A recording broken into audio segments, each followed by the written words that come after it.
Parfois, c'est dans un flou que le possible naît.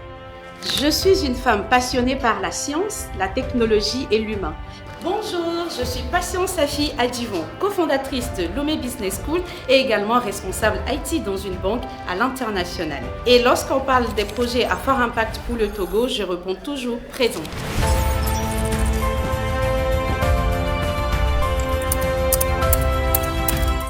Mon parcours, je l'ai commencé à Daban, au nord du Togo, une petite ville, mais un grand pas pour moi.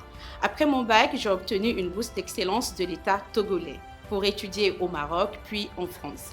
Et ma carrière a commencé en France dans le domaine de la biotechnologie, convaincue que je voulais changer le monde avec la science. Mais très vite, je me suis rendu compte que l'innovation, c'est aussi la façon de contribuer à créer des opportunités pour les autres. Et qu'au-delà de la science, il faudrait savoir oser, il faudrait savoir décider, entreprendre pour avoir de l'impact. Alors, j'ai osé changer d'horizon. Je suis passée en informatique où j'ai travaillé quotidiennement avec les banques et les cabinets en informatique sur des projets à fort impact comme la fintech et la gestion de projets IT. En étant en France, j'avais envie de revenir en Afrique. Et comme je devais revenir en Afrique, je suis venue dans un premier temps sonder un peu le terrain, voir les opportunités. J'ai compris que ce que je faisais en laboratoire, je ne pouvais pas réellement le faire localement ici. Donc j'ai choisi maintenant de m'orienter vers un domaine porteur en Afrique et c'était le domaine de l'IT. Donc ma première difficulté a été cette reconversion puisque je n'ai pas repris des études mais je me suis auto-formée pour pouvoir d'abord réussir un entretien d'une très grande boîte Capgemini en France et après maintenant de pouvoir progressivement monter en compétences. Et l'autre difficulté, une fois qu'on arrive, il fallait expliquer aux autres développeurs ou en tout cas tous ceux qui ont fait des études purement IT, de pouvoir leur montrer que j'avais ma place dans l'équipe. Au début, pour la petite anecdote, quand on arrive, ils nous disent « Ah bah toi, tu es payé pour faire des jolis PowerPoint ».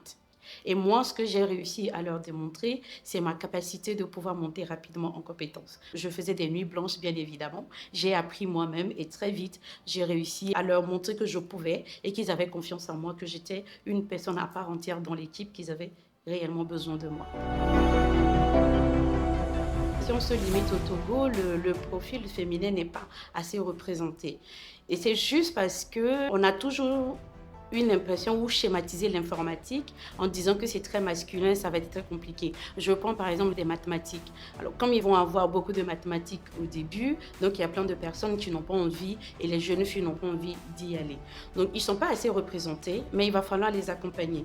Women in IT permet par exemple de financer les études de plusieurs jeunes filles qui veulent aller dans la tech. Par exemple, en 2013, on avait 0 filles en IT. Aujourd'hui, on a 25% de filles dans le domaine de l'IT. Dans mon quotidien, puisque j'ai une double casquette, donc en banque et également l'école Lomé Business School que j'ai cofondée. Donc en France, par exemple, je suis responsable IT. Donc j'ai plusieurs applications dans mon domaine et je pilote aussi une équipe.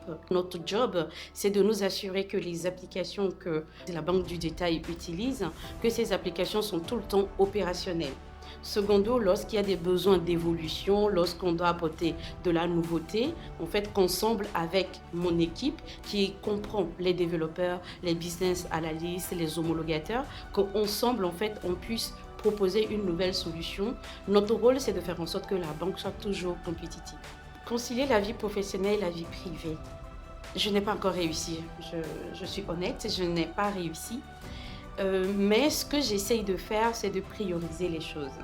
Aujourd'hui, j'ai une famille, je comprends qu'il faut dans un premier temps m'occuper de ma famille parce que c'est la base. Mon inspiration, c'est d'abord ma famille. Le secret pour faire tout cela, c'est d'être bien organisé.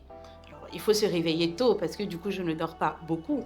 Mais ça me va, c'est un sacrifice pour moi qui me permettra de passer un peu plus de temps avec la famille. Par exemple, donner à manger aux petits, voilà, faire le nécessaire qu'il faut, l'accompagner également à l'école avant de revenir et vaquer à mes occupations. Pour les jeunes filles, ce que je peux conseiller, d'abord, c'est la curiosité. Il faut avoir la curiosité et oser apprendre partout où nous sommes. Ça, c'est le premier point. Quand on a la curiosité, on peut se documenter et puis on fait un choix. Le deuxième point, c'est de dire aux jeunes filles que le parcours n'a pas besoin d'être parfait. En fait, notre parcours doit nous ressembler et mon parcours le montre comment j'ai pu changer. Donc, notre parcours doit nous ressembler, notre parcours doit avoir du sens. Et le troisième point également que j'aimerais partager à ces jeunes filles, c'est oser. Osez même si vous doutez. Osez lorsque vous doutez, parce que parfois c'est dans un flou que le possible naît.